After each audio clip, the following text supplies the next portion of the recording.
கர்த்தருடைய பரிசுத்த நாமத்துக்கே மகிமை உண்டாவதாக. என்னாகமம் 34ஆம் அதிகாரத்தை பார்க்க போகிறோம். இந்த அதிகாரத்தில் கூட பார்த்தோன்னா, தேவன் என்ன பண்ணுறாங்க அப்படின்னா, ஒவ்வொரு கோத்திரத்தாருக்கும் என்ன பண்ணுறாங்கன்னா, அந்த இடங்களை பிரித்து கொடுக்கறது. அது மட்டும் இல்லாமல் எல்லைகள் இந்த ஜனங்களுக்காக என்ன பண்ணுறாங்க, குறிக்கிறாங்க. இந்த தேசமான இந்த கானான் தேசத்துடைய அந்த எல்லைகள் சுதந்திரமாக கிடைக்க போது, அது எந்த பக்கம் தென்புறத்தில் என்ன இருக்கும், கிழக்கில் என்ன இருக்கும் அப்படின்னு சொல்லி அவங்களுக்கு ஒரு நல்ல ஒரு எல்லைகளை பிரித்து, அதே மாதிரி ஒரு தலைமைகள், அதாவது யோசுவா காலேப் அப்படிங்கிற கோத்திரங்களுடைய தலைவர்கள் ஆசரின் முன்னிலையில் அது பிரிக்கப்படுது.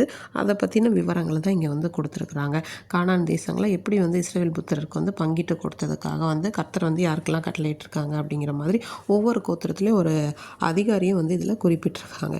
இப்போ என்னென்னா ஒவ்வொரு எல்லைகளை தேவன் பிரித்து கொடுத்துருக்காரு. என்னென்ன இடத்துலேருந்து இப்போ தென்புறத்தில் பார்த்தோன்னா சீன் வனாந்தரத்தை தொடங்கி ஆரம்பிக்குது. அதுக்கப்புறம் தெற்கில் பார்த்தோன்னா அக்ராபிம் மேடுகளை சுற்றி அப்படிங்கிற மாதிரி சொல்லியிருக்காங்க.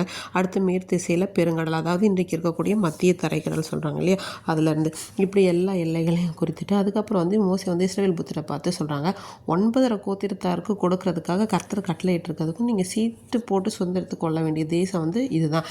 ஏன்னா முன்னாடி இருந்த ஒரு ரூபன் காத்து கோத்திரத்தை அதில் இருக்கிற பாதி பேர் அந்த முன்னாடி இருக்கிற காலத்தில் என்ன பண்ணிட்டாங்க, அந்த இடங்களில் கானான் சுதந்திரத்துக்கு முன்னாடி அவங்க என்ன பண்ணிட்டாங்க, அங்கே அவங்க தங்கிக்கிறேன்னு சொல்லிட்டதுனால மீதி இருக்கிற 9 கோத்திரத்தாருக்கும் இந்த 9 கோத்திரத்தாரில் யாரெல்லாம் அந்த தலைவர்களாக அந்த பிரபுக்களாக இருப்பாங்க அப்படிங்கிறத ஒவ்வொரு கோத்திரத்துலையும் கொடுத்தது இல்லாமல் இந்த தேசத்தை பங்கிட்டு கொடுக்க போகிற மனிதர்கள் யாருன்னு பார்த்தா ஆசிரியனாகிய இளையாசார், நூனின் குமாரனாகிய யோசுவா அப்படிங்கிறத மட்டும்தான் இதில் குறிப்பிட்டிருக்காங்க. இன்றைக்கி கூட நம்ம வாழ்க்கையில் தேவன் ஒரு ஆசீர்வாதத்தை கொடுக்குறாரு அப்படின்னா அதற்கு ஒரு எல்லை இருக்கும், ஒரு வரம்பு இருக்கும். அவர் ஆசீர்வாதத்தை கொடுக்குறாரு, அதை களவில்லாமல் கொடுப்பாரு, எல்லாம் கரெக்டாக. அதற்குமே ஒரு ஆவிக்குரிய ஒழுங்குகளையும் ஒரு வரம்புகளையும் தேவன் வைத்திருக்கிறார். ஏன்னா அவர் அறிவார் எந்த ஒரு ஆசீர்வாதங்களும் நம்ம பாவத்துக்கு இழுத்து செல்லக்கூடாது, எதை எப்படி அளவாக கொடுக்கணும் அப்படிங்கிறது நம்முடைய தேவனாகிய கர்த்தருக்கு தெரியும். அப்படிங்கிறத இதில் ஒரு ஆவிக்குரிய பாடமாக இருக்கலாம். அதே போல் இன்றைக்கி இந்த இடங்களை பங்கிட்டு கொடுக்குறதுக்கு எப்படி ஆவியான தலைவர், ஆவிக்குரிய தலைவர்களை தேவன் தெரிந்தெடுத்தார். ஒரு ஆசாரியனை, அடுத்து ஒவ்வொரு கோத்திரத்தோட ஒரு தெரிந்தெடுத்தவங்களை யோசுவாவை அப்படின்னு.